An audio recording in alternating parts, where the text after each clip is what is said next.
Police थाना आदर्श नगर पर गोपाल खंडेलवाल नाम का परिवादी उसने सूचना दी कि उसके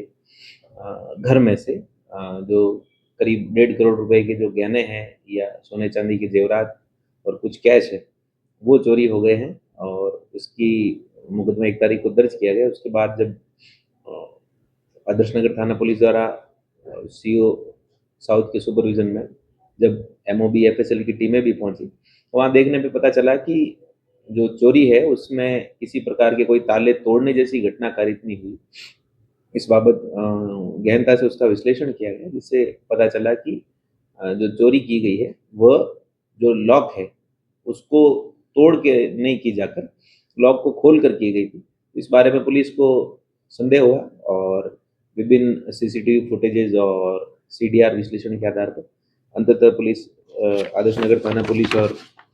जो स्पेशल टीम है वो जॉइंटली इस निष्कर्ष पर पहुंचे कि पारिवारिक विवाद के चलते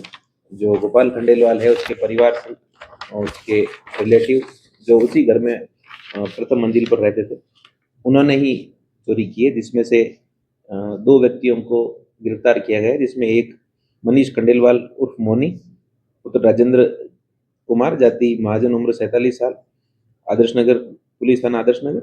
दूसरा उसकी पत्नी दीप्ति खंडेलवाल उर्फ डॉली पत्नी श्री मनीष खंडेलवाल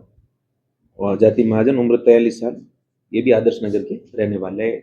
इसमें अभी तक पुलिस ने जो कैश है 5 लाख उनका जो चोरी हुआ था वो और करीब 1.5 करोड़ रुपए की सोने चांदी की जो जेवरात है समस्त बरामद कर लिए हैं। सर आप बता रहे कि प्रॉपर्टी को लेकर इनके डिस्प्यूट था आपस में और